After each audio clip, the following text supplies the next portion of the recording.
ළමයි මේ වීඩියෝ එකෙන් අපි ගේන්නේ ඩොප්ලර් ඉෆෙක්ට් ඩොප්ලර් ආචරණය කියන පාඩම. හරි. මොකද්ද මේ ඩොප්ලර් ආචරණය කියලා කියන්නේ?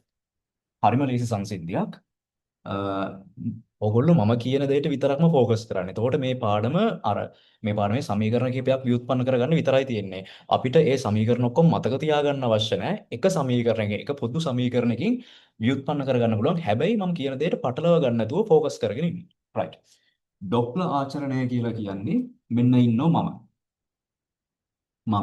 හරිද? ශාවින. මෙන්න ඉන්නවා ඔයාලා. හරිද? ඔයාලා. රයිට්. මම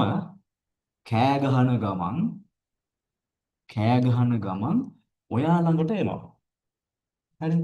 හිතන්න මම ඔයා ළඟට එන්නේ නැහැ කියලා. ඔන්න මම මෙතන ඉඳන් මට වඩා මීටර් 100ක් දුරින් ඔයා ඉන්නේ. මම මෙතන ඉඳන් ඔයාට කෑ ගහනවා. හරිද? එතකොට මගේ උගුරේ ස්වර තන්ත්‍ර කම්පණය වෙලා ඒකෙන් පිට වෙන සංඛ්‍යාතය මම කියන්නම්කෝ F1 10යි හර්ට්ස් කියලා. ආ F1 10යි හර්ට්ස්. එතකොට මම දැන් එක තැන ඉන්නේ. ඔයාට ඇහෙන සංඛ්‍යාතය මොකද්ද? F1 ඩෑෂ් කියන්න ඔයාට ඇහෙනවා 10යි හර්ට්ස්. ඔන්න කිසි අවුලක් නැහැ. දැන් මම කෑ ගහන ගමන් ඔයා ළඟට එනවා. හරිද? මගේ සංඛ්‍යාතය කීයද? 10යිම තමයි. මම කෑ ගහන පිච් එක වෙනස් කරේ නැහැ. මම කෑ ගහන සද්දේවත් අනම්මනම් මුකුත් වෙනස් කරේ නැහැ. හරිද? එතකොට මං ඔයා ළඟට එද්දි ඔයාට ඇහෙන සංඛ්‍යාතය F2 ඩෑෂ් කියලා මම ගන්නම්. ඒක 12යි හර්ට්ස් වගේ. මොකද්ද වෙලා තියෙන්නේ? මම ඇත්තටම කෑ ගහන්නේ 10කින් ඔයාට ඇහෙනෝ 12ක්. හරි අවුලක් වෙලා. ඊළඟට මම කෑ ගහන ගමන් මේ පැත්තට යනවා. ඔයාගෙන් එළියට යනවා. එතකොට ඔයාට ඇහෙන්නේ 8ක්. ඔන්න ඔය සංසිද්ධිය. මොකද්ද සංසිද්ධිය? ප්‍රභවය source සහ නිරීක්ෂකයා observer අතර සාපේක්ෂ චලිතයක් තියෙද්දි ඒකත් නිකන් කියන්න බෑ. ප්‍රභවය සහ නිරීක්ෂකයා යා කරන රේඛාවේ වෙන්න ඕනේ. හරිද? යා කරන රේඛාවේ සාපේක්ෂ චලිතයක් ඇත්නම් ප්‍රභවයේ සංඛ්‍යාතයට වඩා නිරීක්ෂණය වන සංඛ්‍යාතය වෙනස් වීමේ සංසිද්ධිය තමයි ඩොප්ලර් ආචරණය කියලා කියන්නේ. තේරුණානේ? අනිවාර්යෙන් චලනයක් තියෙන්න ඕනේ. හරිද? දැන් මම එක තැන ඉදිද්දි මගේ ඇත්ත සංඛ්‍යාතයම මෙයාට ඇහෙනවා. ඒ නිසා ප්‍රශ්නයක් නැහැනේ. මම මෙයා පැත්තට යනකොටයි මෙයාගෙන් ඉවතට යනකොටයි තමයි මෙයාට වෙනස් සංඛ්‍යාත ඇහෙන්නේ. ඔයාලා හොඳටම ඔබ්සර්ව් කරන දෙයක් තමයි මෙන්න මේක. මෙන්න ඔයාලා මෙන්න ඇම්බියුලන්ස් එක සෝස් එක ප්‍රභවය ඔයාලා එක තැන ඉන්නවා ඇම්බියුලන්ස් එක නලාව ගහන ගමන් ඔයා පැත්තට එනවා දැන් මේ හඬ හැම හතරවට යනවනේ ඉතින් ඔන්න ඔයාව පහු කරන් යනවා එතකොට මෙතෙන්ට එද්දි ටිකක් වැඩි සද්දයක් තමයි ඇහෙන්නේ මෙහෙම යද්දි ටිකක් අඩු සද්දයක් තමයි ඇහෙන්නේ ඔන්න ඔය සීන් එකට තමයි අපි කියන්නේ ඩොප්ලර් ආචරණය ඩොප්ලර් ඉෆෙක්ට් කියලා ලියා ගන්න ඕක මේ ශබ්දය වෙන්න ඕනේ නැහැ. හඬ, ඒ කියන්නේ ධ්වනිය වෙන්න ඕනේ නැහැ. හරිද? සවුන්ඩ් එක වෙන්න ඕනේ නැහැ. ආලෝක තරංගටත් ওই සිද්ධිය එලෙසම අදාළයි. හරි ලියා ගන්න.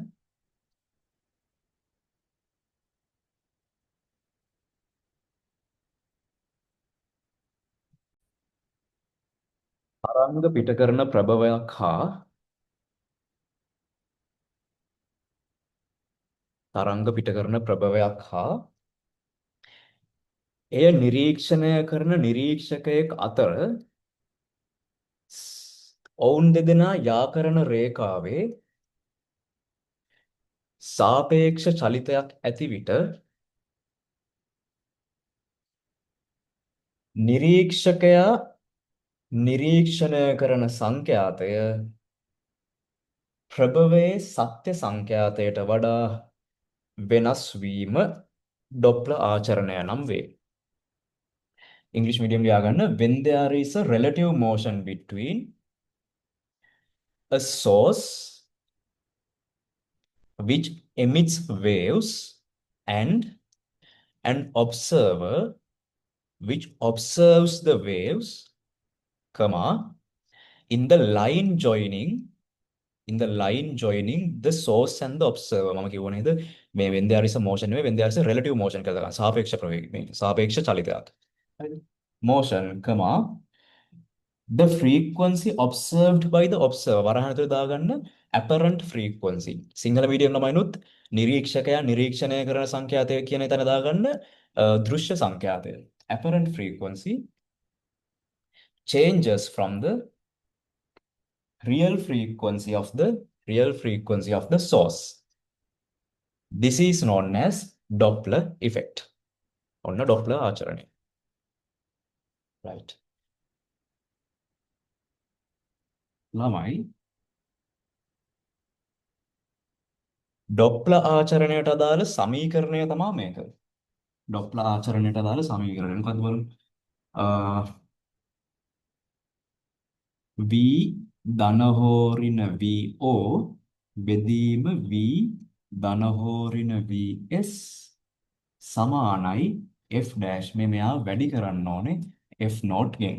සිංහල මීඩියම් F dash සමානයි V ධන හෝරින V නි. ඒ කියන්නේ නිරීක්ෂකයාගේ V ධන හෝරින V ප්‍රභවයේ ප්‍රවේගය වාරයක් F not. F not කියලා කියන්නේ සත්‍ය සංඛ්‍යාතය. සංඛ්‍යාතය. actual frequency එහෙම නැත්නම් true frequency. actual frequency. F dash මේක දැන් අහන්නේ කවුද? මේක කාගේ සංඛ්‍යාතයද? ප්‍රභවය. හොඳයි. ප්‍රභවයනේ ඇත්ත සංඛ්‍යාතය නිකුත් කරන්නේ. මේ ඇවිල්ලා නිරීක්ෂකයාට ඇසෙන එක. එහෙනම් ඒ මොකද්ද? දෘශ්‍ය සංඛ්‍යාතය. apparent frequency. apparent frequency. මේක කාටද ඇහෙන්නේ? නිරීක්ෂකයාට observerට. right. මෙන්න මේක තමයි සමීකරණේ. V කියන්නේ ළමයි වාතයේ ධ්වනි ප්‍රවේගය මොකද්ද? මේක ශබ්දයට අදාළ දෙයක් නම් වාතයේ ධ්වනි ප්‍රවේගය. එහෙම නැත්නම් ආලෝකය නම් මේක වාතයේ ආලෝකයේ ප්‍රවේගය. මම ශබ්දයට අදාළව දාගන්නවා. වාතයේ ධ්වනි ඔගොල්ලෝ එහෙම ආලෝකය කියලා දාගන්න. ප්‍රවේගය. velocity of sound or light in air. velocity of sound or light in air. ඔන්න මෙච්චරයි සමීකරණ. ලේසි හැමතිස්සෙම ළමයි නිරීක්ෂකයා උඩ ප්‍රභවය තමයි යට. ඔන්න දැන් අපි මේකෙන් ගණන් හදන්න අයියා. මේක 100% තේරුම් ගන්න හරිම ලේසි පාඩමක්.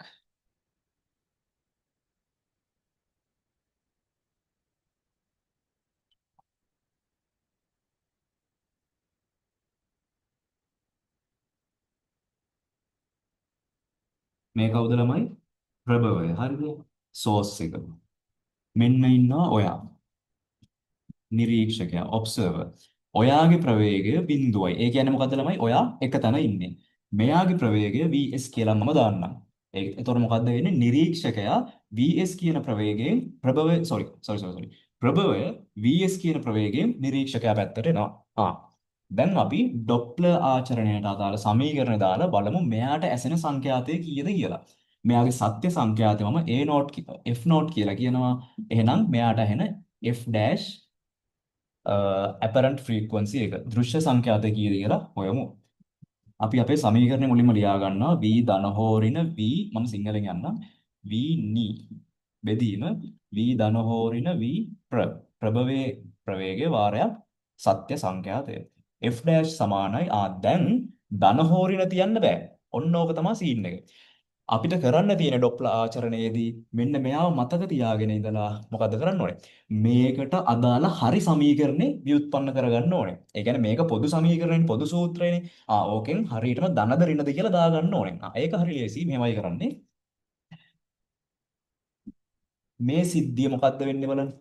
ප්‍රභවය නිරීක්ෂකයා පැත්තට යනවානේ. ප්‍රභවය නිරීක්ෂකයා පැත්තට යනවා. The source is moving towards the observer. එහෙනම් v velocity of the source ඒ කියන්නේ ළමයි මේක පොසිටිව් වැඩක්ද නෙගටිව් වැඩක්ද කියලා කියන්නේ මේක දැන් ප්‍රභවය පැත්තෙන් ගත්තොත් ප්‍රභවය බය නැතුව මෙහා පැත්තට යනවා. ප්‍රභවය නිර්භීතයිනේ. අන්නේ නිර්භීතකම ගැන හිතන්න. හරිද? ප්‍රභවය මෙයාට වඩා මේ ප්‍රභවය බ්‍රේව්. හරිද? ප්‍රභවය නිර්භීතයි. එහෙනම් ප්‍රභවය නිර්භීතයිනේ. හරිද? නිර්භීතයි කියන්නේ පොසිටිව් ක්වොලිටි එකක්ද නෙගටිව් ක්වොලිටි එකක්ද? පොසිටිව් ක්වොලිටි එකක්. එහෙනම් සමීකරණයට ධන රිසල්ට් එකක් ලැබෙන්න ඕනේ. හරිද? සමීකරණයට ධන රිසල්ට් එකක් ලැබෙන්න ඕනේ. ධන රිසල්ට් එකක් ලැබෙන්නේ, ඒ කියන්නේ සමීකරණයේ වැඩිවීමක් පෙන්눔 කරන්නේ මෙයා යටපදයේ අඩු වුණොත් වැඩි වුණොත් ළමයි අඩු වුණොත්. නේද? මේ බෙදීමේ ඉරෙන් යටපදේ අඩු වුණොත් තමා මෙයා වැඩි වෙන්නේ. මෙයා වැඩි වෙන්නේ. හරිද? F not. තේරුණා නේද? උඩ එක බලමු. v ධන හෝරින v නීනේ. v නී කීයද? බිඳුවයි. ඒ කියන්නේ උඩ පදයක් නැහැ. ඔන්න ඔච්චරයි සමීකරණය. තේරුණා නේද ළමයි? මේ මෙහෙම හිතන්න. ප්‍රභවය නිරීක්ෂකයා පැත්තට යනවා. ඒ කියන්නේ ප්‍රභවය නිර්භීතයි. එහෙනම් ධන දෙයක් තමයි වෙන්න ඕනේ. හරිද? පොසිටිව් ඉෆෙක්ට් එකක් තමයි එන්න ඕනේ. ධන ඉෆෙක්ට් එකක් තමයි එන්න ඕනේ. ධන ඉෆෙක්ට් එකක් එන්නේ කොහොමද? දැන් ප්‍රභවය ඉන්නේ යටනේ. යටපදයේ අඩු වුණොත් තමයි සමීකරණයට ධන ඉෆෙක්ට් එකක් එන්නේ. එම නිසා මෙයාට කියන්නේ මොකද්ද? හරයනේ. හරය ඔව්. හරය ඩිනොමිනේටර් එක අඩු විය යුතුයි. නෑ ඒක ගොඩ. බය වෙන්න දෙයක් නෑ. ඔන්න පළවෙනි එකනේ පළවෙනි එක පොඩ්ඩක් වියර්ඩ් වගේ සමහරට ඊළඟ ඒවා කරද්දී ඔයාලට සුපිරියර් සෙට් වෙනවා. අපි තව බලමු.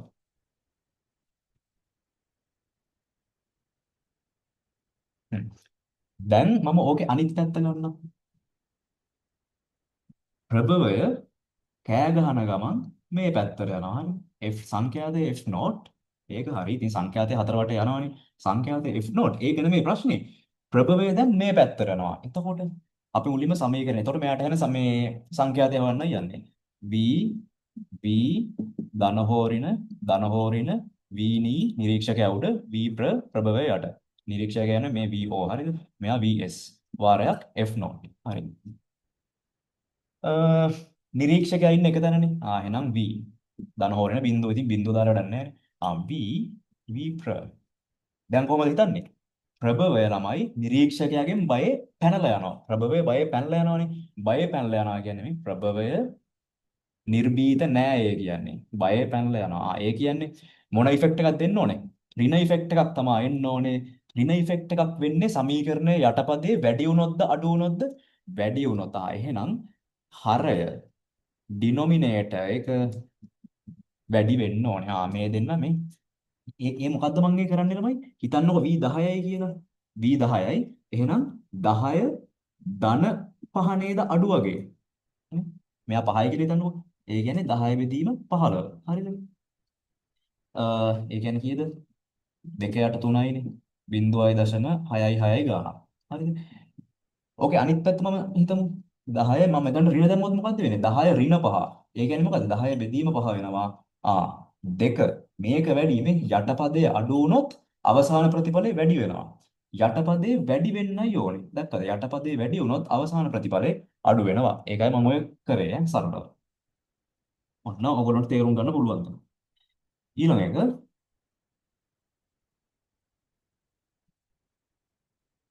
දැන් ඔන්න ප්‍රභවය චලනය වෙන්නේ නැහැ.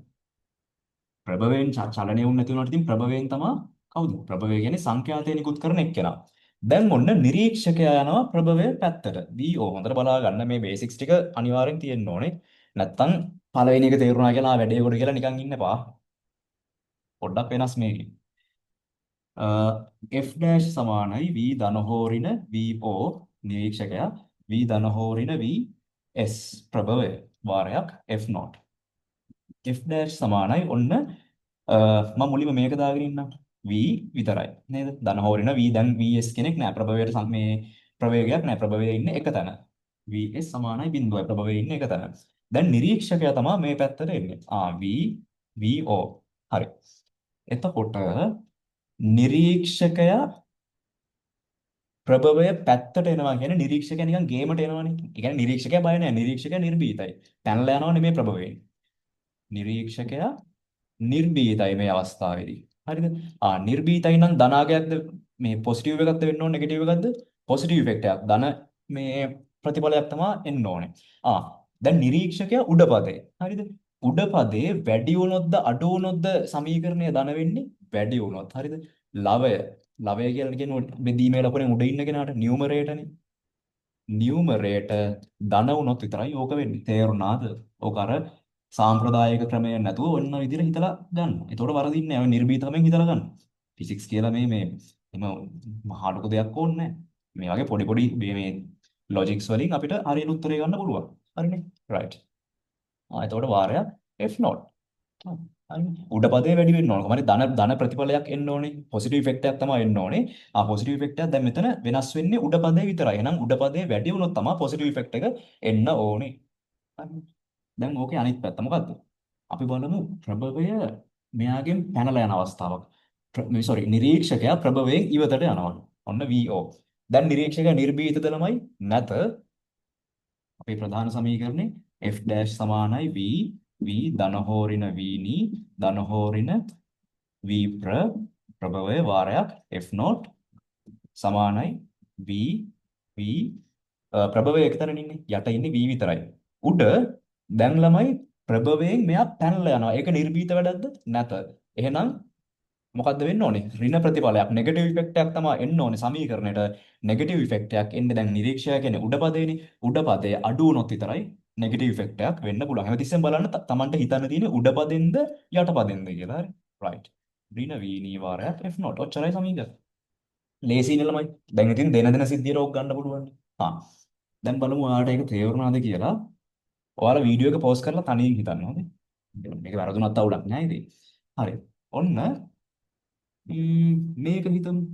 v ප්‍රභවය v කියන ප්‍රවේගයෙන් නිරීක්ෂකයා පැත්තට එනවා. නිරීක්ෂකයා v නී කියන ප්‍රවේගයෙන් එයාගෙන් ඉවතට දුවලා යනවා. හා. අපි හිතමු f dash සමානයි v v ධන හෝරින v නී ධන හෝරින v වාරයක් f not. හා. ඔන්න දැන් මම මුලින්ම නිරීක්ෂකයා පැත්තෙන් හිතනවා. නිරීක්ෂකයා මොකද්ද කරන්නේ ළමයි? බයේ පැනලා යනවා. මේ ප්‍රභවය ඉන්නේ මේ පැත්තේ, ප්‍රභවයට බයේ පැනලා යනවා. එහෙනම් නිර්භීතද? නැත. එහෙනම් නිර්භීත නැහැ කියන්නේ ධන දෙයක්ද ඍණ දෙයක්ද? ඍණ. හරි. එහෙනම් නිරීක්ෂකයා කියන්නේ උඩ පදයනේ. f dash සමානයි v v වාරයක් f not. නිරීක්ෂකයා කියන්නේ උඩ පදයනේ. එහෙනම් උඩ පදයේ නිසා සමීකරණයට ඍණ ඉෆෙක්ට් එකක් තමයි එන්න ඕනේ. එහෙනම් උඩ පදේ නියුමරේටර් එක ඍණ වුණොත් විතරයි ඒක වෙන්නේ. එහෙනම් ලවය ඍණ විය යුතුයි. හරිනේ. රයිට්. මේවම ලියලිය හිතන්න ඕනේ නැහැ. ඉතින් ටික මේ දෙක තුනක් ප්‍රැක්ටිස් කරාට පස්සේ ඔයාලා නිකම්ම ඔලුවට එනවා. ඒ වුණාට කෝකටත් බලන්න ඩබල් චෙක් කරලා තමන් හරිද කියලා. හදිසියෙන් නැත්තම් වරද්ද ගන්න පුළුවන්. ප්‍රභවය බලන්න. ඔන්න දැන් ප්‍රභවයේ පැත්තෙන් හිතන්න. ප්‍රභවය නිරීක්ෂකයා පස්සේ hama යනවා. ඒ කියන්නේ ප්‍රභවය නිරීක්ෂකයාට බයද? නෑ. ප්‍රභවය ඔන්න නිර්භීතයි. හරිද? නිර්භීතයි. නිර්භීතයි. හරිද? ඒ කියන්නේ ධන ඉෆෙක්ට් එකක්ද ඍණ ඉෆෙක්ට් එකක්ද? නිර්භීතයි කියන්නේ ධන ඉෆෙක්ට් එකක්. හරිද? මේ ධන කියලා දැන් ධන ලකුණ එහෙම් පිටින් අතහැරලා දානවද? නෑ. බලන්න ප්‍රභවය ඉන්නේ යට. යටපදේ නිසා සමීකරණයට ධන ඉෆෙක්ට් එකක් වෙන්න ඕන නම් යටපදය අඩු විය යුතුයි. ඔන්න වැඩි. ඔයගොල්ලෝ තනියෙන් හිතලා බලන්න ඔයාලටත් එහෙම හිතන්න පුළුවන්ද කියලා. එහෙම හිතා ගන්න පුළුවන් වුණොත් ඉතින් ඩොප්ලර් ආචරණය කියන්නේ nothing නා. ඩොප්ලර් ආචරණයෙන් එසේ එහෙම ආවොත් මාර වාසි. right. ඊළඟට මේක බලමු.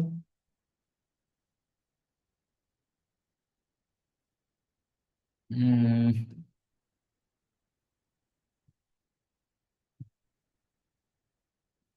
B නි. මේ සිද්ධිය බලන්න. ප්‍රභවය නිරීක්ෂක පැත්තට දුවන්නේ. එහෙනම් ප්‍රභවය නිර්භීකයි. f dash සමානයි v ප්‍රභවය කියන්නේ යටපදේනේ. f not ප්‍රභවය නිර්භීතයි. ඒ කියන්නේ අ, යටපදේනේ. යටපදේ නිසා පොසිටිව් ඉෆෙක්ට් එකක් වෙන්න නම් යටපදේ අඩු වෙන්න ඕනේ. ඊළඟට නිරීක්ෂකයක් දැන් මෙතන නිර්භීතයි. නිරීක්ෂකයා නිසාත් එහෙනම් ධන ඉෆෙක්ට් එකක් තමයි පොසිටිව් ඉෆෙක්ට් එකක් තමයි එන්න ඕනේ සමීකරණයට. සමීකරණයට පොසිටිව් ඉෆෙක්ට් එකක් එන්නේ උඩ පදේ වැඩි වුණොත්. ඔය තියෙන්නේ v ධන v නි v ඍණ v ප්‍ර. මේක බලන්න.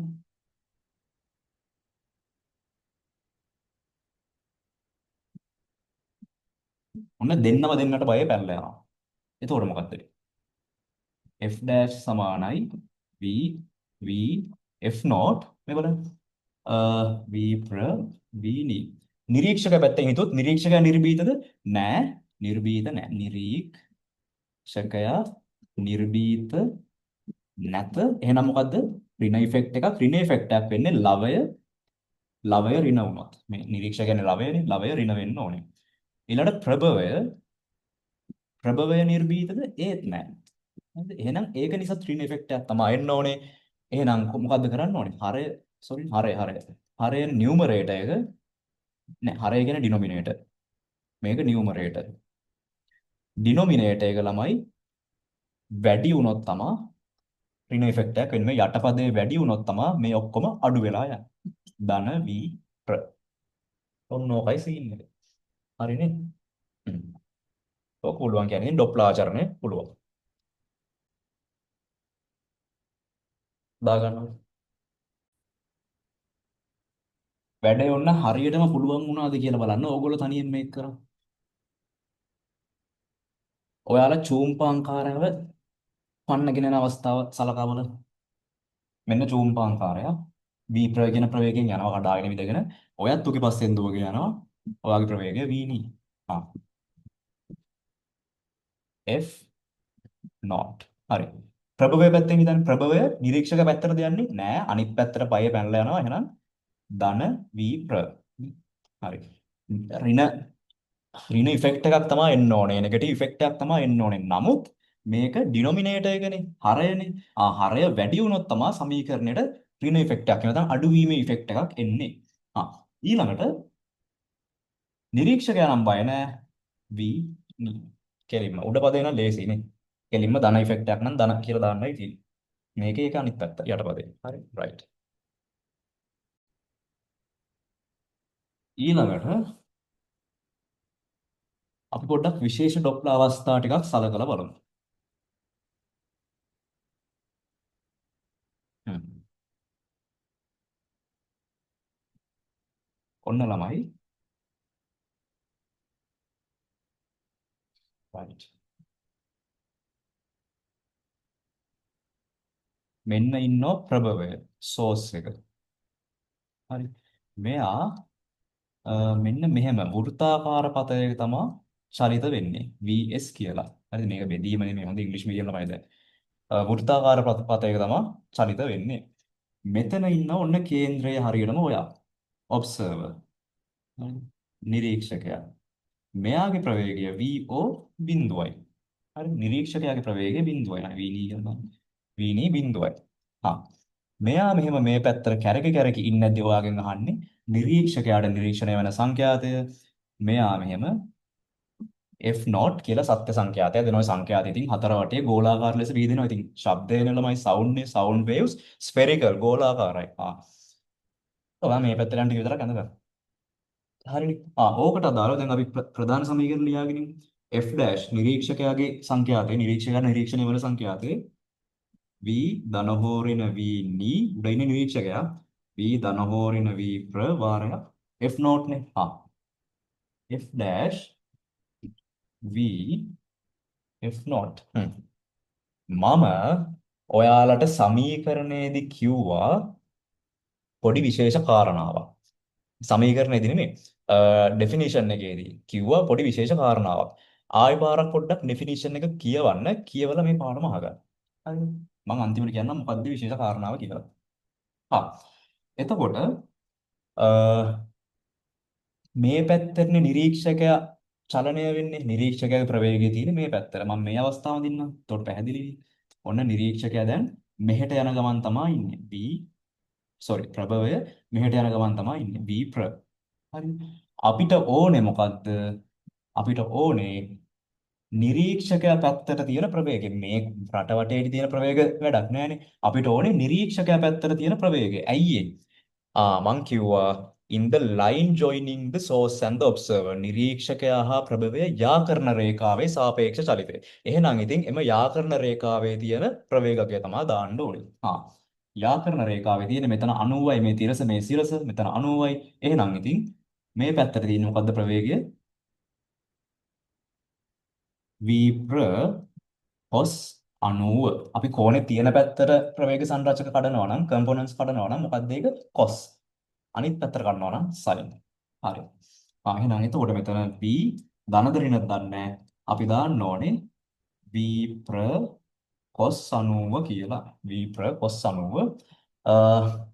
එතකොට මේ ප්‍රවේග සංරචකයේ නිරීක්ෂකයා දෙසටනේ. එහෙනම් යටපදේ ඍණ වුණොත් විතරයි ඒක ධන වෙන්නේ. බය නැහැනේ. ප්‍රවේගය තියෙන නිරීක්ෂකයා පැත්තට කියන්නේ ප්‍රභවය බය නැහැ නිර්භීතයි. ඒ කියන්නේ ධන ඉෆෙක්ට් එකක් තමයි එන්න ඕනේ ධන ඉෆෙක්ට් එකක් වෙන්නේ යටපදේ අඩු වුණොත්. ඔබ්සර්ව් ඉතින් නිකන් ඉන්නේ. එහෙනම් ඔන්න ඕක තමයි සමීකරණය. cos 90 කියන්නේ කීයද ළමයි? බිඳුවයි. එහෙනම් cos 90 cos 90 කියන්නේ බිඳුවයි. එහෙනම් v ප්‍ර cos 90 කියන්නේ කීයද? බිඳුවයි. v ප්‍රගෙන් බිඳුව වැඩුණාම ඉතින් බිඳුවයිනේ. f dash සමානයි v බෙදීම v ඍණ බිඳුව කියන්නේ vම තමා වාරයක්. f not v ට v කැපිලා ගියා මේ අවස්ථාවේදී f dash සමානයි f not. මොකද්ද සිද්ධිය? ප්‍රභවය වෘත්තාකාර චලිතයක යනවා නම් සහ ප්‍රභවයේ ප්‍රවේගය නියත නම් නිරීක්ෂකයාගේ සංඛ්‍යා නිරීක්ෂකයාගේ ප්‍රවේගය බිඳුව නම් මොකද්ද වෙන්නේ? ප්‍රභවයේ සත්‍ය සංඛ්‍යාතයම නිරීක්ෂකයාට ඇසෙනවා. ඕක ඔයාගේ වචනෙන් ලියාගෙන මෙන්න මේ ටික දාගන්න. හරි. right. ඔන්න ඊට පස්සේ නිරීක්ෂකයා ඉන්නේ රවුමෙන් එළියේ කියලා හිතන්න. නිරීක්ෂකයා ඉන්නේ රවුමෙන් එළියේ.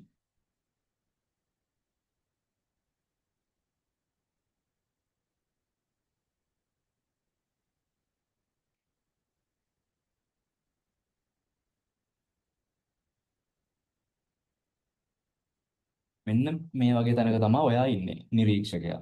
හරි. ප්‍රභවයේදී මෙහෙම යනවා. vs කියන ප්‍රවේගයෙන් යනවා මෙයාගේ ප්‍රවේගය බිඳුවයි. මෙන්න ප්‍රභවය. vs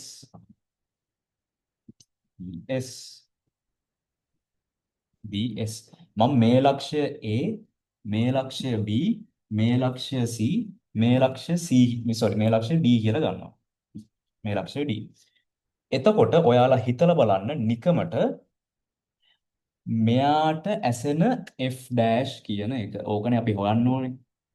මෙයා කොහොමද ඉතින් f not තමයි දීගෙන යන්නේ. f not f not f not f not. මෙයාට ඇසෙන f dash එක වැඩි වෙන්නේ මොන අවස්ථාවද? උපරිම වෙන්නේ මොන අවස්ථාවේද? අවම වෙන්නේ මොන අවස්ථාවේද කියලා බලන්න. හරිද?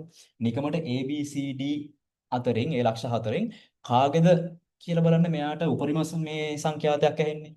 එහෙම නැත්නම් මේ හතරම නෙමේ වෙනම පොයින්ට් එකක්ද කියලා පොඩ්ඩක් හිතන්න චුට්ටක් හිතන්න. ලොජිකලි හිතන්න. මම මෙහෙමයි හිතන්නේ. ඔන්න ලොජිකලි හිතන විදිහට මම කියලා දෙනවා. f dash සමානයි v ධන හෝරින v නි v ධන හෝරින v ප්‍ර වාරයක් f not නේ. දැන් v නි කතන්දරයක් නැහැනේ නිරීක්ෂකයා එක තැන ඉන්නේ බිඳුවයි. f dash max වෙන්නේ ධන v ප්‍රද ඍණ v ප්‍රද? ඍණ. මෙහෙම වෙන්නේ මොකක් වුණොත්ද? කෙලින්ම v ප්‍ර කියන කෙනා මෙයා පැත්තට යොමු වුණොත්. ඒ කියන්නේ මොන අවස්ථාවද? මෙන්න මෙයාගේ අතරමැදි අවස්ථාවක්. මේ බලන්නකො. මේ අවස්ථාවේදී මම මේ ඇඳපු අවස්ථාවේදී කෙලින්ම v තියෙන්නේ මෙහෙට. මෙන්න ලස්සන නිතර වරමුඩුවර යනවා.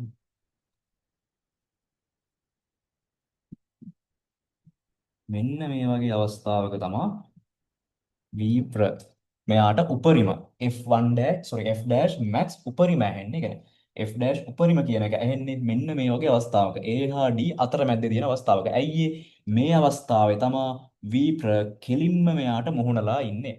ඇයි එතකොට මේක එහෙම නැද්ද? නෑ. ඇයි මං එහෙම කියන්නේ? v ප්‍ර මේක මේ පැත්තට යන්නේ.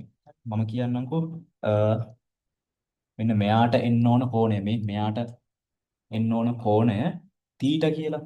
එහෙනම් මෙතනට එන්නේ මේ අවස්ථාවේදී මේ ඇවිල්ලා A හා D අතර පොයින්ට් එකට මම දැම්මම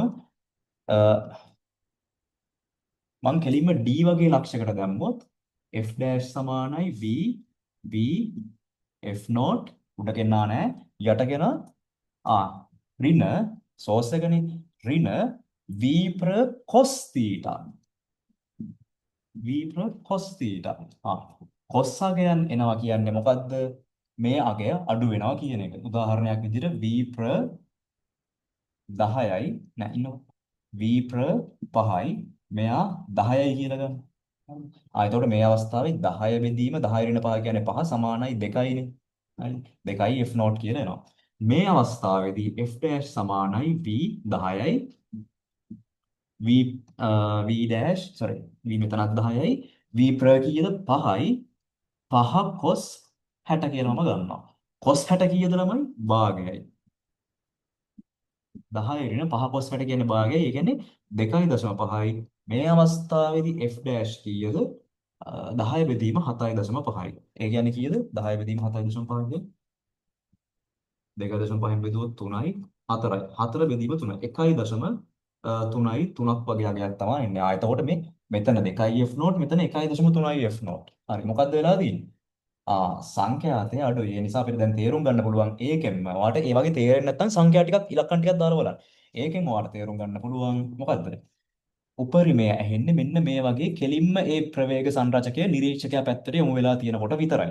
මේ අවස්ථාවේ මේ ප්‍රවේගය මේ පැත්තට තියෙන්නේ. එහෙනම් මෙහෙම කොස් අගයක් ගන්න ඕනේ. කොස් අගය එනවා කියන්නේ ඉතින් ආයේ මේ පදේ අඩු වෙනවා. මේ පදේ අඩු වෙනවා කියන්නේ මුළු යටපදේ වැඩි වෙනවා. යටපදේ වැඩි වුණා කියන්නේ ඒක මෙන්න මම මේක මේ සමරයිස් කරොත් v v ඍණ v cos θ නේ. මේ v මෙන්න මෙයා අඩු වෙනවා. මෙයා අඩු වෙනවා. හරිද? එයා අඩු වෙනවා කියන්නේ v ඍණ v cos θ කියන මේ පදේ වැඩි වෙනවා. දැක්කද? මුළු යටපදේ වැඩි වෙනවා. යටපදේ ලොකු වුණා කියන්නේ මේ මුළු එක වැඩි මේ මුළු එක අඩු වෙනවා. බලන්න මේ v cos θ කියන්නේ cos θ ආවා කියන්නේ මේ කෑල්ල අඩු වෙනවා. දැක්කද? 5 නෙමේ 5 cos 60 කියන්නේ 2.5. අන්න අඩු වුණා. ඊට පස්සේ එයා අඩු වෙනවා කියන්නේ මෙයාට මොකද වෙන්නේ? 10 කලින් 10 ඍණ 5 5යි දැන් 10 ඍණ 2.5. ඒ කියන්නේ 7.5. මේ යට මුළු පදේ වැඩි වෙනවා. යට මුළු පදේ වැඩි වෙනවා කියන්නේ whole thing අඩු වෙනවා. මුළු ඔක්කොම ටික අඩු වෙනවා. හරිද? කලින් 10 බෙදුවේ 5න් දැන් 10 බෙදන්නේ 7.5න්. ඒ කියන්නේ අඩු වගයක් තමයි එන්නේ. ඔන්න මම සුපිරියට එක්ස්ප්ලেইন කරා. හරිද? පුතාලා මේ ටික පෙවුන්න දාවුලක් නැහැ පෙවුන්නේ. හරියට. ඕක තමයි ඉතින් සරලව ඩොප්ලර් ආචරණය. මේක ඇඳගෙන අවම එහෙනම් අවම අවස්ථාව මොකද්ද? මෙයාට F1 sorry F dash min මොන අවස්ථාවද? මෙන්න මේ වගේ අවස්ථාවක් නේ. ප්‍රභවයෙන් කෙලින්ම එළියට යන අවස්ථාව.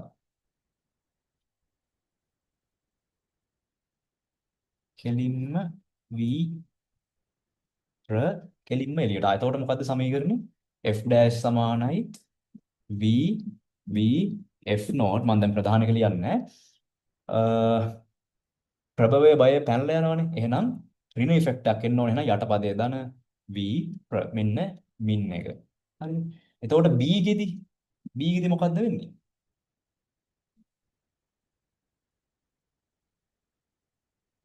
ඒක පැහැදිලි වෙන ගන්න මේ එක එක පැහැදිලි වෙන ගන්න. එතකොටයි ඔයාලට පුළුවන් වෙන්නේ. මම දැන් ඔක්කොම එක පින්තූරය ඇඳලා ඔයාලා එක එක පැහැදිලි වෙන ගන්න. මේ කෝණය θ කියලාම ගන්න. මේක θ කියලාම ගන්න. එතකොට මෙන්න මේ පැත්තට vs cos θ කියනවා. මේ පැත්තට vs cos θ. දැක්කද? නිරීක්ෂකයාගෙන් එළියට තමයි vs cos θ කියන්නේ. එහෙනම් ප්‍රභවය බයගුල්ලෙක් නේ. ප්‍රභවය නිර්භීත නැත. v ධන v cos θ. මේක නිකන් චිත්‍රපටයක් බලනවා වගේ බලන්න එපා. කොළ කැල්ලක් අරගෙන අඳින්න. ඒතකොට සුපිරියට පුළුවන් වෙනවා. කොළ කැල්ලක් අරගෙන ලියන්න. ඒතකොට තමයි ප්‍රැක්ටිස් වෙන්නේ. නිකන් තේරුණා කියලා ඉන්න එපා.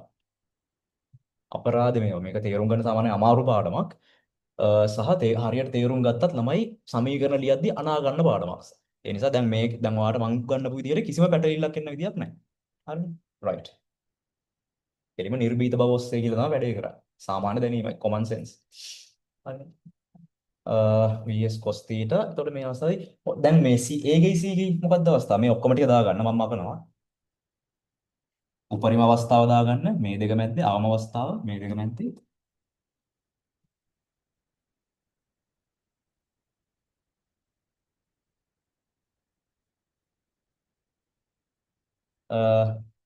c ගෙදි c කියන අවස්ථාවේ මොකක්ද වෙන්නේ?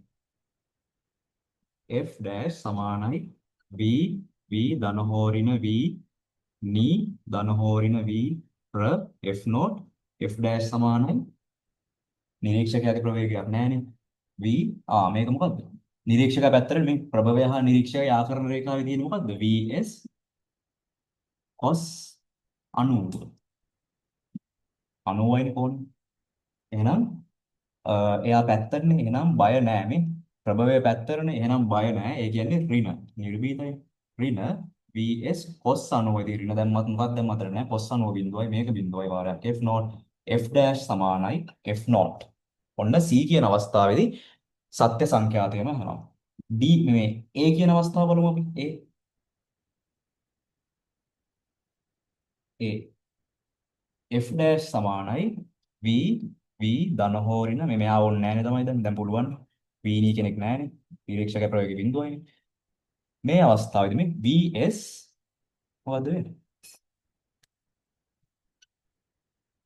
නැත්තම් ඒකත් මේ පැත්තට ගන්න පුළුවන්. දැන් මේ පැත්තට කඩන්නත් පුළුවන්. මේ පැත්තට කඩලා ඍණ දැම්මත් එකයි.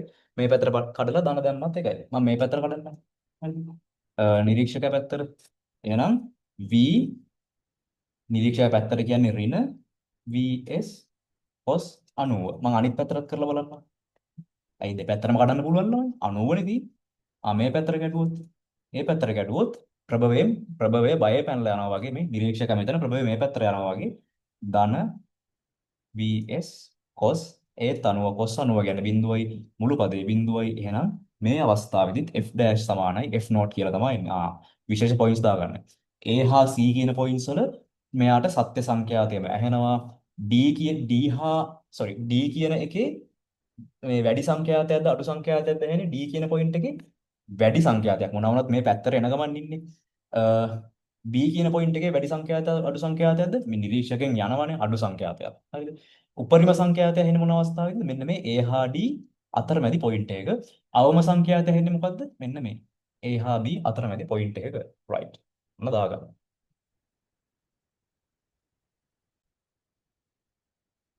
එතකොට මෙන්න මේ අවස්ථාවට අදාළ f dash versus t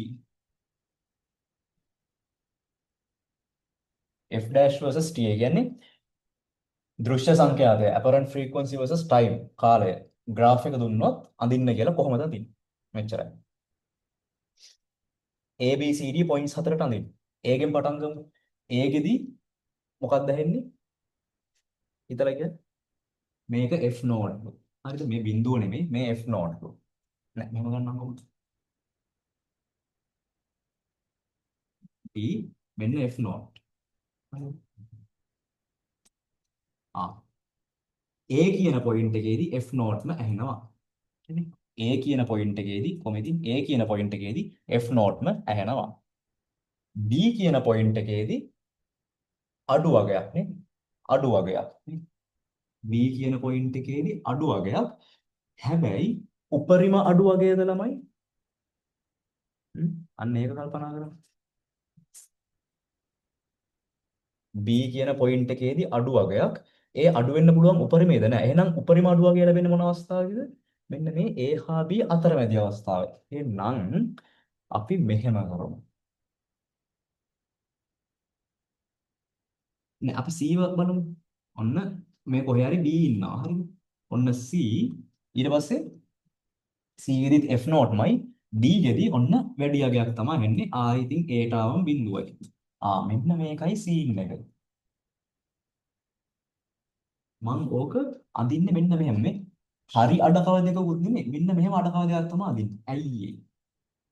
මේ ඇවිල්ලා B. මේ ඊට කලින් එයාගේ අවමය ලබා ගන්නවා. මෙන්න ඉන්නේ.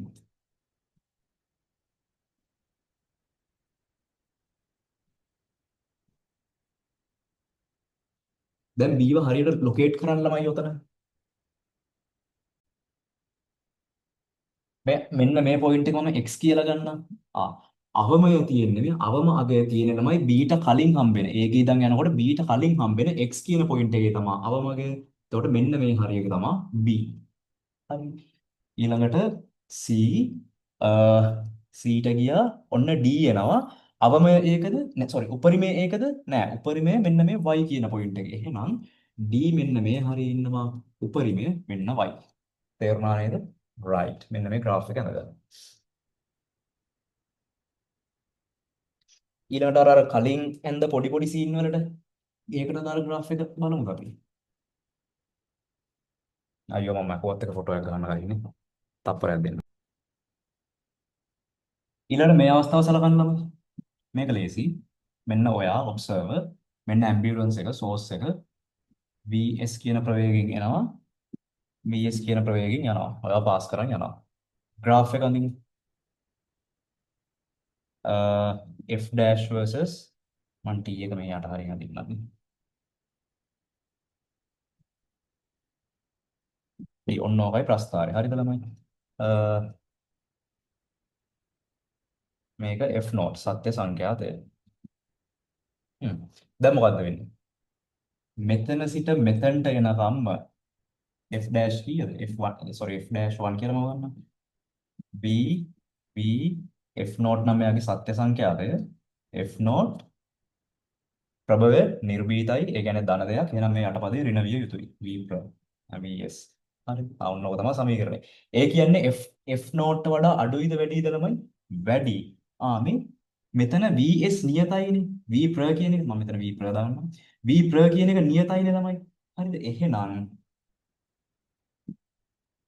මේක 10 මේක 10 ඍණ 5 මේක F0 හරිද F1 dash මෙතන සිට මෙන්න මෙතන ඔයා ළඟට එනකම් කීයද 10 බෙදීම 5 කියන්නේ 5යි 10 sorry 10 ඍණ 5 කියන්නේ 5යි 10 බෙදීම 5නේ එතකොට ඒ කීයද 2යි F0 මෙතන සිට මෙතනට එනකම්ම ළමයි 2යි F0 නේද ඒ කියන්නේ F0 වඩා වැඩි අගයක් ඔන්න ඔහම හරිනේ ඊළඟට ඔයාව පාස් කරපු මොහොතේම F dash මම ඒක F dash 2 කියලා ගන්නම් V මොකද්ද වෙන්නේ? මෙයා V V ප්‍ර වෙනවා. V V ප්‍ර වෙනවා F0. හරිනේ.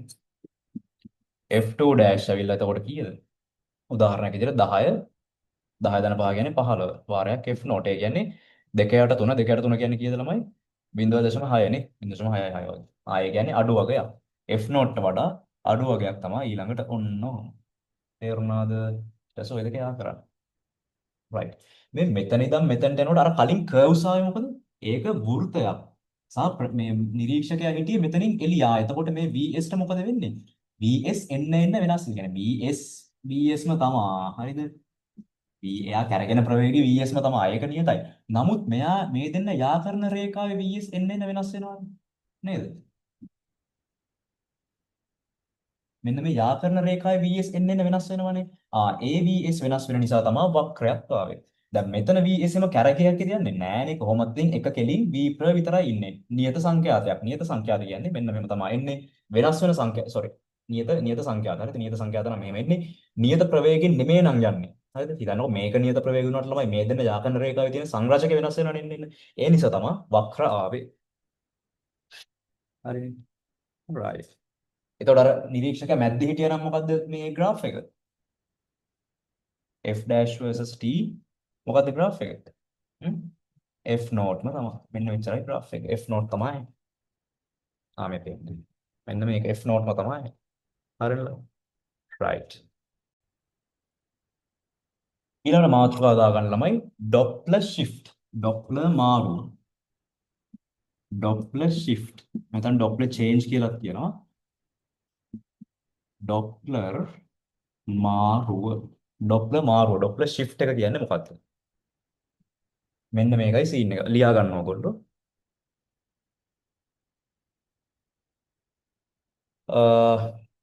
තරංග පරාවර්තනයක් සම්බන්ධ වේ. Wave reflection contributes.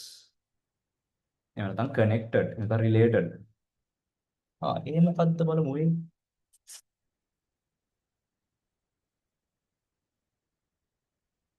මේක වෙන්නේ උදාහරණයක් විදිහට මෙන්න ළමයි බිංගයක්. මෙන්න බිංගයක්. මෙන්න එනවා කෝච්චිය. හරි. මෙන්න බිංගේ තේරුණා නේද මේ ඉරි කෑල්ල දැක්කම මේ ලස්සනට දින්න ඕනේ නැහැ නේද මට චිත්‍රات බෑ. හිම ගල. හරි මෙන්න හිල. හරි. එතකොට V ප්‍ර හරිද? V ප්‍ර මෙතන ඉන්නවා නිරීක්ෂකයෙක්. හරිද? මෙතන ඉන්නවා නිරීක්ෂකයෙක් observer. දුම්රිය ඉබේ යනවද ළමයි? ලංකාවේ දුම්රිය ඉබේ යන්නේ නැහැ නේ ඩ්‍රයිවර් කෙනෙක් ඉන්න එක. ඔන්න ඩ්‍රයිවර්. හරිද? මෙන්න ඩ්‍රයිවර්. හරි. දැන් ප්‍රභවය කවුද මෙතන? ප්‍රභවය කියන්නේ සංඛ්‍යාතය දෙන කෙනා. right. ප්‍රභවය කියන්නේ සංඛ්‍යාතය දෙන කෙනා. කියන්නේ නලාව සද්ද කරන කෙනා. එයා තමයි පූස් කාලය. හරිද? ඔන්න නලාව. right. මම කියනවා සත්‍ය සංඛ්‍යාතය කීයද? F0. F0 තමයි සත්‍ය සංඛ්‍යාතය. මෙන්න මේ වගේ ඉස්සරහා බාධකයක්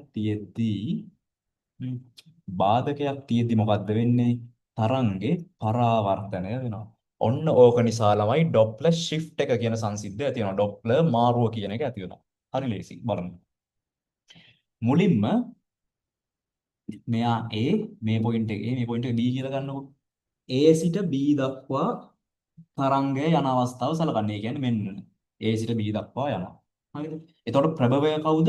මෙයා නිරීක්ෂකයා මෙයා. F dash සමානයි V V F not ප්‍රභවය විතරයි නන්නේ උඩ පදයක් අදාළ නැහැ.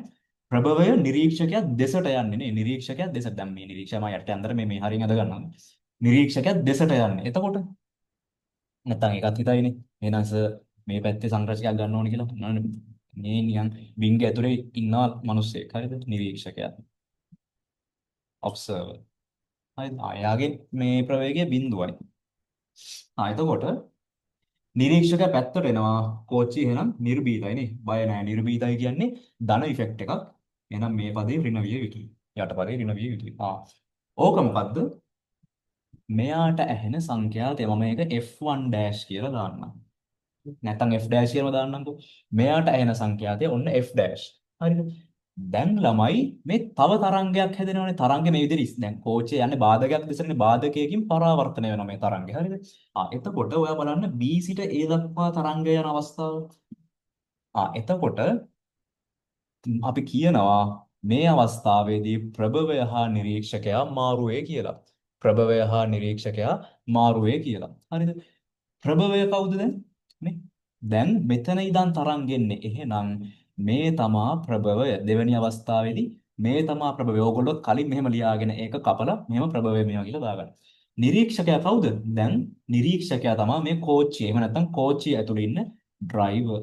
ඔය දෙවෙනි අවස්ථාවේදී මොකද්ද දෙවෙනි අවස්ථාව? තරංගේ පරාවර්තන වෙනවා. පරාවර්තන වෙනවා කියන එකේ තේරුම මොකද්ද? දැන් නිකන් තරංගේ මෙතන ඉඳන් මෙතනට එනවා වගේ. කලින් ආවේ මෙතන ඉඳන් මෙතනට. ඒ ශබ්දය ආවේ මෙතන ඉඳන් මෙතනට. දැන් ශබ්දය එන්නේ මෙතන ඉඳන් මෙතනට. එතකොට ප්‍රභවය මෙයා වගේ, ශබ්දය නිකුත් කරන්නේ මෙයා වගේ, නිරීක්ෂකයා මෙයා වගේ. හ්ම්. එතකොට මෙයාට ඇහෙන සංඛ්‍යාතය මම F double dash කියලා දානවා. F double dash සමානයි V V දැන් ළමයි ඔන්න සිද්ධිය. හරිද? දැන් ඔන්න විශේෂ සිද්ධියක් වෙනවා. මම මේක V ප්‍ර කියලා දාන්න නැතුව දැන් ඔයා දන්නවනේ කලින් ප්‍රභවය වුණා කියලා. V1 කියලා දාන්නම්. හරිද? V1. ඔයා මුලින් ප්‍ර කියලා දාලා දැන් ඒක V1 කියලා රිප්ලේස් කරගන්න. හරිද? දැන් කවුද ප්‍රභවය කවුද නිරීක්ෂකයා? මෙන්න නිරීක්ෂකයා. ඔයගොල්ලෝ ලියන්න ඕනේ අනිවාර්යෙන් නැත්නම් පැටලෙනවා. මෙන්න නිරීක්ෂකයා. දැන් ළමයි නිරීක්ෂකයා තමා ගමන් කරන්නේ. දැක්කද? නිරීක්ෂකයා තමා ගමන් කරන්නේ. නිරීක්ෂකයා ප්‍රභවයේ දෙසටයි ගමන් කරන්නේ. එහෙනම් දාන්න. ඔන්න ඔකයි සීන් එක. සම මෙතනත් විශේෂ දෙයක් වෙනවා. මොකද්ද? මෙයාගේ සංඛ්‍යාතය F නෝට්ද? නෑ නෑ නෑ. මෙන්න මේක F dash.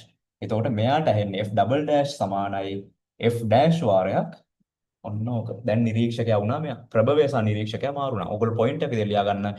මෙහිදී නිරීක්ෂකයා හා ප්‍රභවය මාරු වේ. Here the observer and the source exchange. මත interchange. Interchanges. හරි. Right.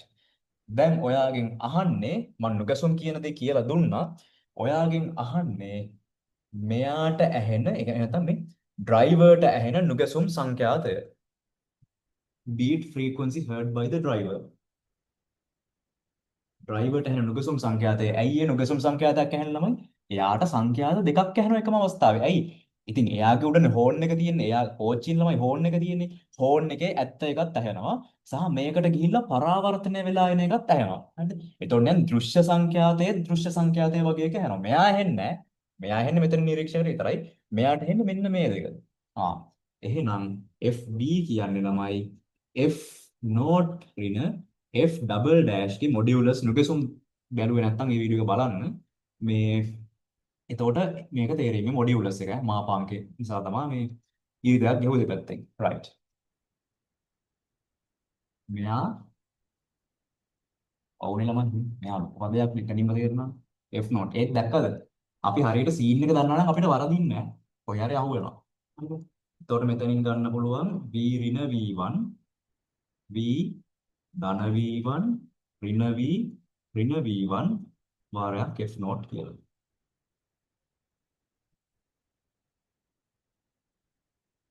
අපි නෑ නෝ. කඩබලේනේ. v ධන v1 v ඍණ v1 වාරයක් v ඍණ v1 හරිනේ. මේක මකන්නද ළමයි මේක ඔයගොල්ලෝ ලියා ගන්න. තමයි හදාගන්න ඉන්න.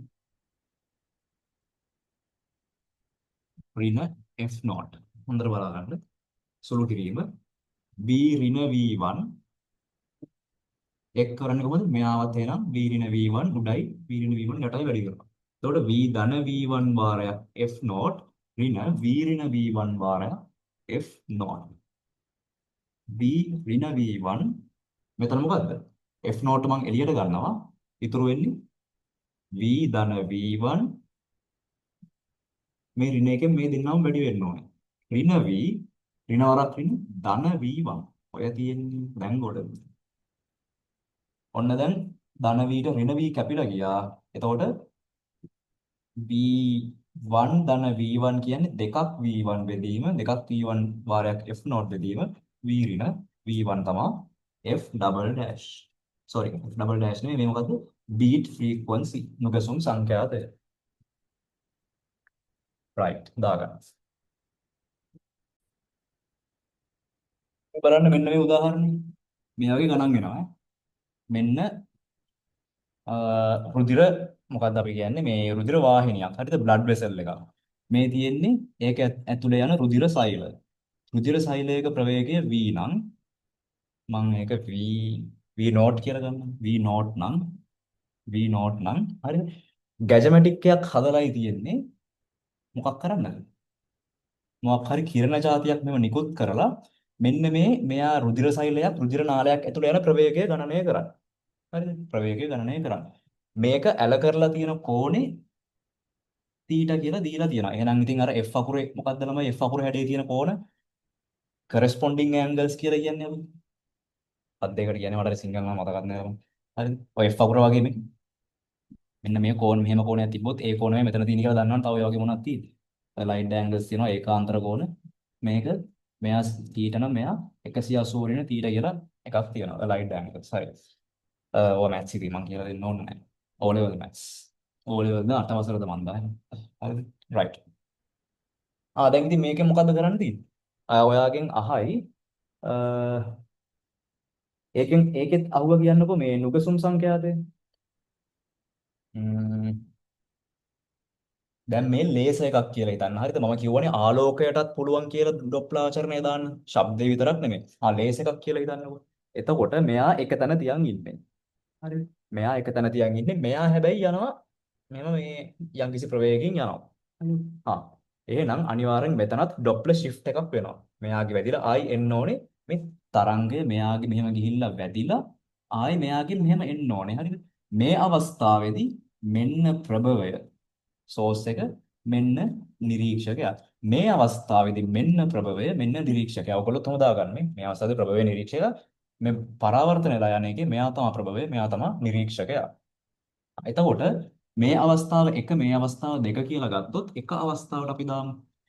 මෙයාගේ සංඛ්‍යාතය මම ගන්නම් f0. මෙයා මේ ඔරිජිනල් සංඛ්‍යාතයේ f0 හරිද පිට කරන.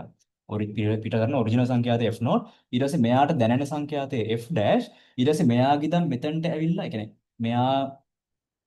මෙයා ප්‍රභවය විදියට අරගෙන මෙයා සෝස් එක විදියට අරගෙන එහෙම රිෆ්ලෙක්ට් වෙලා එන තරංගයේ මෙයාට දැනෙන සංඛ්‍යාතයේ f double dash කලින් වගේමයි. හරි. හරි අපි මේ පළවෙනි අවස්ථාවට දාමු. f dash සමානයි v වාරයක් f0. දැන් මෙතන ප්‍රභවය මෙහෙම දැන් මම පැටලෙන්නේ නැහැ. මෙයා ප්‍රභවය මෙයා නිරීක්ෂකයනේ. මේකේ මම කියවනේ ප්‍රභවය හා නිරීක්ෂකයා යා කරන රේඛාවේ තියෙන සංරචනය ගන්න. මේක මෙහෙම. මොකක්ද? මේ තියෙන්නේ VO cos theta. ඔයගොල්ලෝ පිළිවෙලට අඳ ගන්න. VO cos theta. right. එතකොට බය නැහැනේ.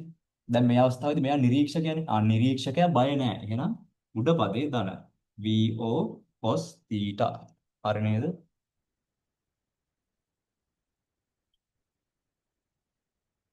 වාරයක් f0. right. දෙක අවස්ථාවට අපි දාලා බලමු. f double dash සමානයි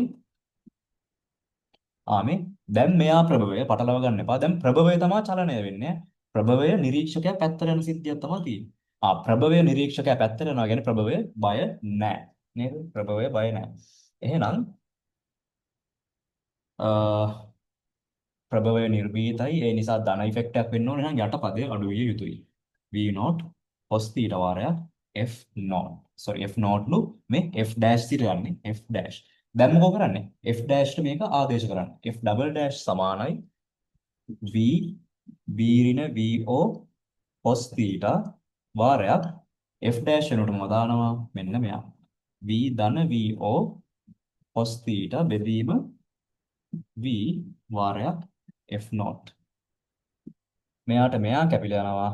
මට එනවා F double dash සමානයි V ධන VO cos θ බෙදීම V ඍණ VO cos θ වාරයක් F0. දාගන්න. ඊළඟට අපෙන් අහන්නේ ළමයි නුගසුම් සංඛ්‍යාතය beat frequency. FB සමානයි අපි දන්නේ කවුද වැඩි කියලා F not ඍණ මේ දැන් මෙයාට හැන නුගසුම් සංඛ්‍යාතය කීයද මේ F not පැහැනවා F double dash යනවා F dash වෙන්නේ නැහැ F double dash. දැන් මේ සමීකරණයක් ගත්තනේ F double dash ට. එතකොට F not ද වැඩි F double dash ද මේ උඩ පදේ වැඩි වාරයක් F not. එහෙනම් මේක අනිවාර්යෙන් F not ට වඩා වැඩි අගයක්. එහෙනම් අපි දාමු FB සමානයි F double dash ඍණ F not. මම මේ ටික මකනවා ළමයි. ඔයගොල්ලෝ ලියා ගන්න. තේරුම් ගන්න ඇතිනේ. මතකෙන් හරි ලියා ගන්න නැත්නම් බලාගෙන ලියන්න. වැරදි කියලා හිතනවා. right. FB සමානයි F double dash V plus V not cos theta බෙදීම V minus V not cos theta වාරයක් F not ඍණ F not. මෙයා ඍණ F not. හරිද? FB සමානයි මම මොකද්ද කරන්නේ?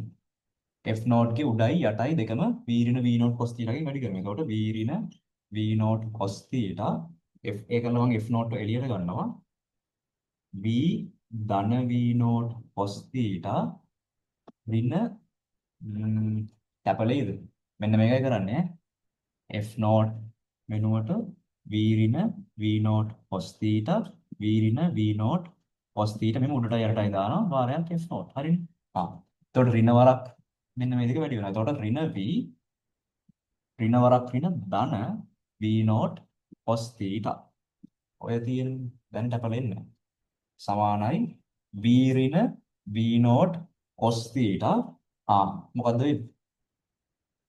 plus v ට minus v කැපිලා යනවා v not cos theta ධන v not cos theta කියන්නේ දෙකක් v not cos theta වාරයක් f not වාරයක් f not. හරිද? මෙතන දැන් අපි පොඩි උපකල්පනයක් කරනවා. මොකද්ද? v ට වඩා v not cos theta මේ v කියන්නේ මොකද්ද?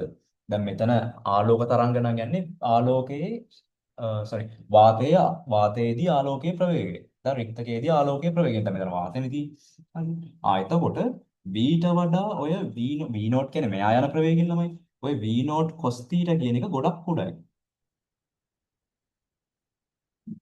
එම නිසා v ඍණ v not cos theta වෙනකොට අපිට දාන්න පුළුවන් v කියලා. ඒ මොකක්ද මං කරේ? හරිද? ඒ කියන්නේ මෙහෙමයි. මේක සාමාන්‍ය ආලෝකයේ කීයද ප්‍රවේගය? 3 වැඩි කිරීම 10 8යි. හරිද? මේ විද්‍යුත් චුම්බකනේ. මේක ඇවිල්ලා 50ක් වගේ. එතකොට ඉතින් මේ වගේ ලොකු ගානකින් මේකක් අඩු කරා කියන ඉතින් ආයෙ නිකන් මේක වගේමනේ. මොකයි කරේ? ඒ කරලා අපි සමීකරණය නැවත ලියනවා. එම නිසා මට ලියන්න පුළුවන් කොහොමද? FB සමානයි දෙකක් V not cos theta වාරයක් F not බෙදීම V. ඔන්න අපේ සමීකරණය අවසන්. නුගසුම් සංඛ්‍යාතය සඳහා සමීකරණය මේ මෙතන cos theta එහෙම හලන්න එපා. හොඳේ. cos දැන් හිතන්නකෝ මේ 3 වැඩි කිරීම 10 8 වාරයක් 50 කියන්නේ ලොකු වගයක්. ඒක හලන්න බෑ. අර ධන ඍණ කට්ටිය විතරයි හලන්නේ. right. ඔන්න ඕක දාගන්න.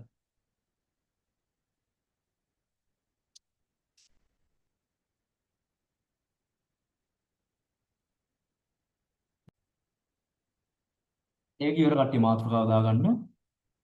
blue shift and red shift. මේක අර මේ තියරි විදිහට මතක තියාගන්න ඕන පාඩමක් නෙමෙයි. තියරි විදිහට මතක තියාගන්න ඕන කොටසක් නෙමෙයි. නමුත් ගණන් වල එනවා. මේ එසේ ගණන් වල එහෙම එනවා. ඒතොර මේ පොඩ්ඩක් අපි මේ වගේ ගාණක් හදලා තියාගමු. මේක මතක තියාගන්න ඕන දෙයක් නෙමෙයි. අපි මේ වගේ ගණන් හදමු.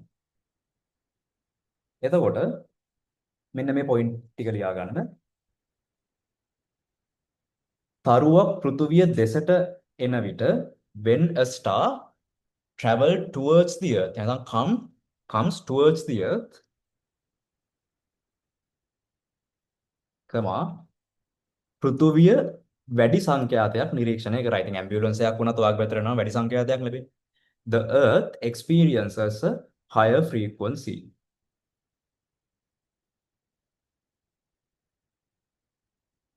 එම නිසා නිල් වර්ණාවලියක් සහිත තරුවක් ලෙස දිස්වේ. Therefore, it appears as a star with blue spectrum. Blue spectrum.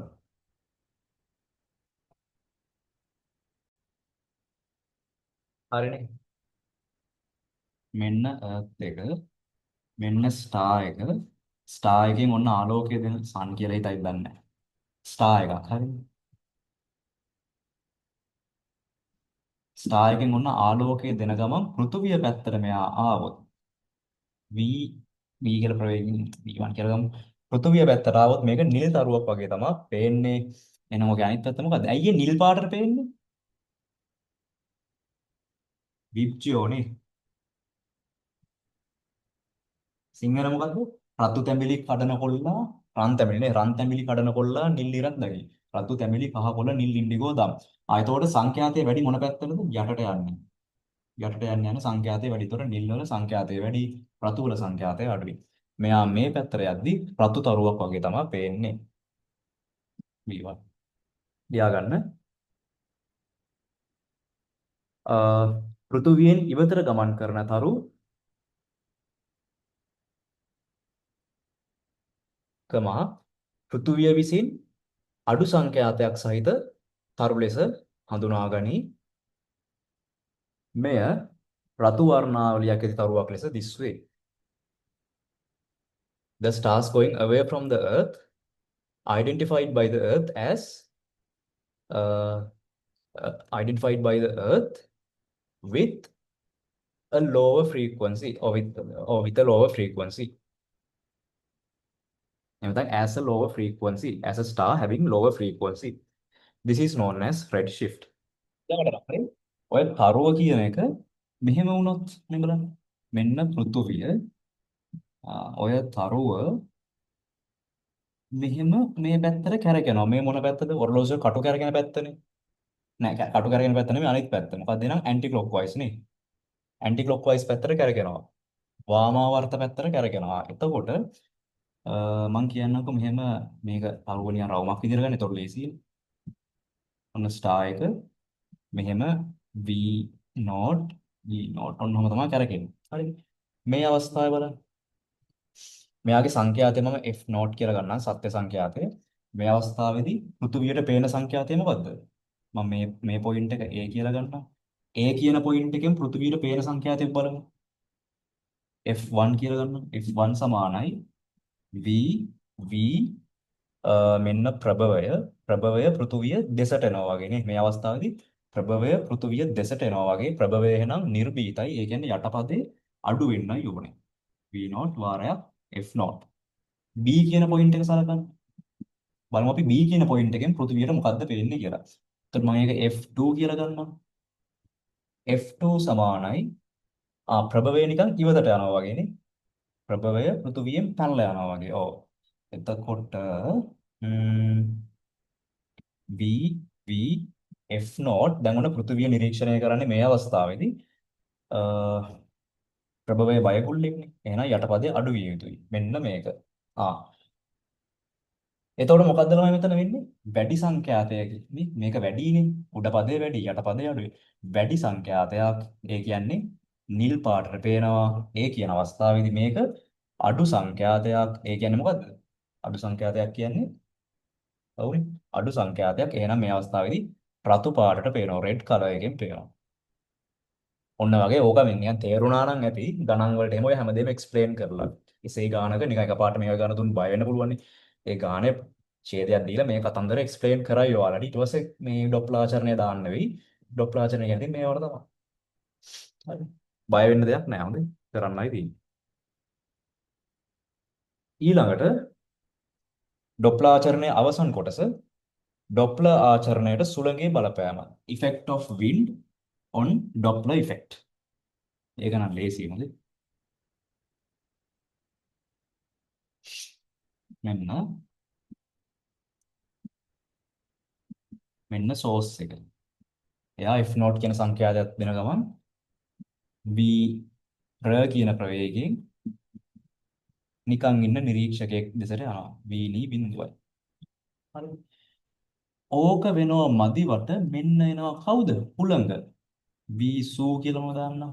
නැත්නම් VW කියලා ඉංග්‍රීසි මීඩියම් වල දාගන්න. සුළඟේ ප්‍රවේගයක්. සුළඟ විසින් ශබ්දය මොකද්ද කරන්නේ? ගෙනියනවා. ශබ්දය යන පැත්තට නම් ප්‍රවේගයේ ප්‍රවේගයේ තියෙන්නේ මේ පැත්තට. එහෙනම් මේ වේව් එක යන්නේ කෙලින්ම මේ පැත්තට. ඒ මදිවට සුළඟ හමන්නේත් ඒ පැත්තට නම් සුළඟ හමන්නේ ප්‍රභවයේ සිට නිරීක්ෂකයා පැත්තට නම් මේ සවුන්ඩ් වේව් එක වින්ඩ් එක විසින් මොකද්ද කරන්නේ? ගෙනියනවා. එහෙනම් ඉතින් ඔයගොල්ලෝ කරන්න ඕනේ මේ මෙයාට ඇසෙන සංඛ්‍යාතය f dash සමානයි v v ඔන්න බලන්න කරන දේ v f naught නේ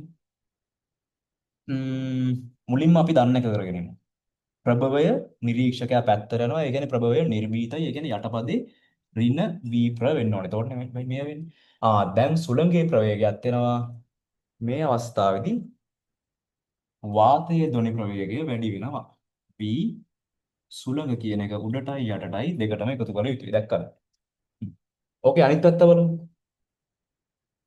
අන්න මේක සමීකරණය දාගන්න. සුළඟ විසින් සුළඟ මේ නිරීක්ෂකයා සිට ප්‍රභවයට කියමු හලන්නේ. මේ හමන්නේ. හරි. නිරීක්ෂකයා සිට ප්‍රභවයට තමයි සුළඟ හමන්නේ. දැන් මොකද්ද කරන්නේ? සවුන්ඩ් වේව් එක යන්න ඕනේ මේ පැත්තට. නිරීක්ෂකයා පැත්තට. හැබැයි සුළඟ විසින් මේකට බාධා කරලා සවුන්ඩ් වේව් එක මේ පැත්තට ගෙනවා. එහෙනම් ඔය අවස්ථාවේදී සුළඟේ ප්‍රවේගය වාතයේ ධ්වනි ප්‍රවේගයෙන් අඩු කළ යුතුයි. ඒයි සුළඟ බාධාවක් විදියට තමයි හැසිරෙන්නේ. ඔන්න ඔය. මේක ඉතින් ඒ අදාළ අවස්ථාවට කැමති විදිහට දාගන්න. කැමති දෙන්නේ ගැළපෙන විදිහට දාගන්න. හරි. ඊළඟට මේ අවසාන වශයෙන් මේක ලියාගන්න. ඩොප්ලර් ආචරණයේ යෙදීම් කියලා පොලිස් ඔෆිසර්ස් විසින් පොලිස් නිලධාරීන් විසින් වාහනවල වේගය සෙවීම. determining the speed of vehicles by police officers. ඊළඟට වවුලන් අතිධ්වනි තරංග යොදා ගනිමින් කෘමි සතුන්ගේ වේගය පිළිබඳ අවබෝධයක් ලබා ගැනීම. Bats determining the flying speed of insects using ultrasound waves. ඊළඟ මාතෘකාව දාගන්න. Doppler ආචරණය සිදු නොවන අවස්ථා. Instances where Doppler effect does not occur. නිරීක්ෂකයා හා ප්‍රභවය නිශ්චල විට. බලන්න මම ඔය ඔක්කොම කියලා දුන්නා. Observer and source at rest. නිරීක්ෂකයා හා ප්‍රභවය එකම දිශාවකට එකම ප්‍රවේගයෙන් චලනය වන විට අන්න ඒක ඔයගොල්ලෝ දාලා බලන්න. හරිද? Observer and source traveling to the same direction with same velocity. ඊළඟට ප්‍රභවය වෘත්තාකාර පතයක ගමන් කරන විට නිරීක්ෂකයා වෘත්තයේ කේන්ද්‍රයේ සිටීම. Source moving in a circular path, observer at the center of the circle. ඊළඟට නිරීක්ෂකයා වෘත්තාකාර පතයක ගමන් කරන විට ප්‍රභවය වෘත්තයේ කේන්ද්‍රයේ සිටීම. Observer moving in a circular path while source at the center of the circle. ඔය අවස්ථා ටික ගැන වෙන වෙනම හිතන්න මම ඕවා කියලා දීලායි තියෙන්නේ. right? හරි ළමයි එහෙනම් ඩොප්ලර් ආචරණය ඉවරයි. මම හිතනවා ඔයාලට ඩොප්ලර් ආචරණය සුපිරියට තේරුණා කියලා.